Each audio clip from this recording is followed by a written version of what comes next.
2013ರಿಂದ 18ರವರೆಗೂ ಸಿದ್ದರಾಮಯ್ಯನವರು ರಾಜ್ಯದ ಮುಖ್ಯಮಂತ್ರಿ ಆಗಿದ್ರು.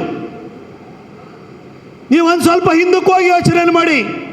2015ರಲ್ಲಿ ಸಿದ್ದರಾಮಯ್ಯ ಸಾಹೇಬ್ರ ಸರ್ಕಾರ KFD ಇರ್ಬೋದು, PFI ಇರ್ಬೋದು, SDPI ಇರ್ಬೋದು, ಇವ್ರ ವಿರುದ್ಧ ಮಂಗಳೂರಿನಲ್ಲಿ ಪ್ರಕರಣ ದಾಖಲಾಗಿತ್ತು, ಮೈಸೂರಿನಲ್ಲಿ ಪ್ರಕರಣ ದಾಖಲಾಗಿತ್ತು, ಬೆಂಗಳೂರಿನಲ್ಲಿ ಪ್ರಕರಣ ದಾಖಲಾಗಿತ್ತು, ಶಿವಮೊಗ್ಗದಲ್ಲಿ ಪ್ರಕರಣ ದಾಖಲಾಗಿತ್ತು. ಆ ಥರ ಸುಮಾರು 1600 SDPI, PFI, KFD ದುರುಳರ ವಿರುದ್ಧ 175 ಕ್ರಿಮಿನಲ್ ಪ್ರಕರಣಗಳು ದಾಖಲಾಗಿತ್ತು. ಆ ಥರದ ಪ್ರಕರಣಗಳನ್ನ 2015ರಲ್ಲಿ ಕ್ಯಾಬಿನೆಟ್ ಎದುರುಗಡೆ ಇಟ್ಟು ಅಷ್ಟು ಕ್ರಿಮಿನಲ್ ಪ್ರಕರಣಗಳನ್ನ ವಾಪಸ್ ತೆಗೆದುಕೊಳ್ಳುವ ಮುಖಾಂತರವಾಗಿ ಸಿದ್ದರಾಮಯ್ಯನವರು ಮೊದಲನೇ ಸಾರಿ ಮುಖ್ಯಮಂತ್ರಿ ಆಗಿದ್ದಾಗ ಹಿಂದೂಗಳ ಮಾರಣ ಹೋಮಕ್ಕೆ ದಾರಿ ಮಾಡಿಕೊಟ್ರು. ಆ ಕಾಯ್ದೆನ ವಾಪಸ್ ತೆಗೆದುಕೊಂಡ ಬೆನ್ನಲ್ಲೇ ಟಿಪ್ಪು ಜಯಂತಿನ ಆರಂಭ ಮಾಡಿದ್ರು.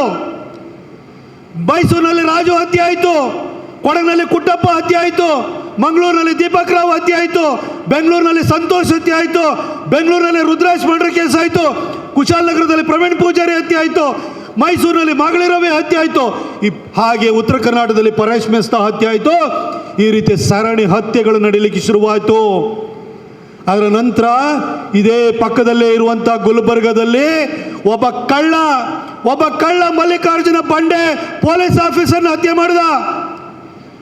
ತುಮಕೂರಿನಲ್ಲಿ PSI ಜಗದೀಶನ ಒಬ್ಬ ಕಳ್ಳ ಡ್ರಾಗರಲ್ಲಿ ಚುಚ್ಚಿ ಸಾಯಿಸಿದ.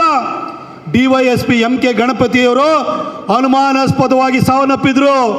DK ರವಿ ಸಾವನ್ನಪ್ಪಿದ್ರು.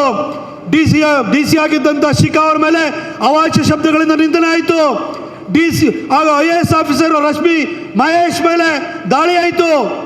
ಹೀಗೆ ಅಧಿಕಾರಿಗಳಿಗೂ ರಕ್ಷಣೆ ಇರಲಿಲ್ಲ, ಪೊಲೀಸ್ ಅಧಿಕಾರಿಗಳಿಗೂ ರಕ್ಷಣೆ ಇಲ್ಲ, ಹಿಂದೂ ಕಾರ್ಯಕರ್ತರಿಗೂ ರಕ್ಷಣೆ ಇಲ್ಲ ಅಂತಾಯಿತು.